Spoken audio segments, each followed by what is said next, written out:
ਮਸ਼ਹੂਰ ਹੋਏਗਾ ਬਾਬਾ ਬਹੁਤ ਮਸ਼ਹੂਰ ਹੈ। ਅੱਛਾ ਬਜ਼ੁਰਗੋ, ਇੱਧਰ ਬਜ਼ੁਰਗੋ, ਸੁਣਿਆ ਕਿ ਤੁਸੀਂ ਬਵਾਸੀਰ ਦੇ ਕੈਪਸੂਲ ਵੀ ਦਿੰਨੇ ਆ ਪਏ ਆ ਜੀ। ਫੀਸ ਬਿਲਿਲਾ ਇਹਨਾਂ ਨੇ ਕਿਹਾ ਜੀ ਕਿ ਕੈਪਸੂਲ ਦੇ ਰਹੇ ਆ, ਮਾਸ਼ਾਅੱਲਾ ਦਿੱਤੇ ਵੀ ਇਹਨਾਂ ਨੇ ਸਾਨੂੰ। ਤੇ ਬਵਾਸੀਰ ਬਹੁਤ ਇੱਕ ਭੈੜੀ ਜੀ ਬਿਮਾਰੀ ਆ, ਬੰਦਾ ਬੜਾ ਇਹਦੇ ਵਿੱਚ ਪਰੇਸ਼ਾਨ ਹੁੰਦਾ। ਤੇ ਇਹਦੀ ਕੀ ਹੈ ਜੀ, ਦੱਸੋ ਇਹਦੀ ਦਵਾਈ ਕੋਈ। ਇਹਦੀ ਖਸੂਸੀਅਤ ਇਹ ਆ ਵੀ ਉਹ ਇਸਤੇਮਾਲ ਕਰਨ ਤੋਂ ਬਾਅਦ ਨਾ ਗਰਮ ਚੀਜ਼ ਕੋਈ ਨਹੀਂ ਖਾਣੀ। ਅੱਛਾ ਜੀ।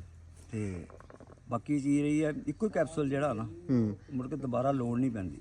ਬਵਾਸੀਰ ਖਤਮ ਹੋ ਜਾਏਗੀ ਬਵਾਸੀਰ ਜਿੱਦਾਂ ਦੀ ਮਰਜ਼ੀ ਹੋਵੇ, ਜਿੱਦਾਂ ਦੀ ਮਰਜ਼ੀ ਹੋਵੇ। ਕੋਈ ਖੂਨੀ ਬਾਦੀ ਪਤਾ ਨਹੀਂ ਕਿੱਦਾਂ ਦੀ ਹੁੰਦੀ। ਬਾਦੀ ਜਿਹੜੀ ਆ ਨਾ ਵੈਸੇ ਖਾ ਲੈਣੀ ਆ, ਜਿਹੜੇ ਉਹਦੇ ਨਾਲ ਵੀ ਹਤਿਆ ਦੇਣ ਨਾ। ਜਿਹੜਾ ਰੀਠਿਆਂ ਦਾ ਮੈਂ ਦੱਸਿਆ, ਦੱਸੋ। ਰੀਠੇ ਲੈ ਕੇ ਨਾ ਉਹਦੇ ਛਿੱਲੜ ਕੱਢ ਲੈਣੇ ਆ। ਅੱਛਾ। ਗੁੱਦਾ ਕੱਢ ਕੇ ਬਾਹਰ ਸਿੱਟ ਦੇਣਾ, ਛਿੱਲੜ ਨਾ ਪਾਣੀ 'ਚ ਪਾ ਲੈਣੇ। ਪੂਰਾ ਹਫਤਾ ਤਿਆਰਤ ਉਹਦੇ ਨਾਲ ਕਰਨੀ। ਠੀਕ ਹੋ ਗਿਆ। ਕਿ ਕੈਪਸੂਲ ਖਾਣਾ ਇਹ ਰਾਤ ਨੂੰ ਪੈਣ ਲੱਗੇ ਇੱਕੋ ਹੀ। ਅਲਹਮਦੁਲਿਲਾ ਸ਼ਫਾ। ਇਹ ਕੈਪਸੂਲ ਅਗਰ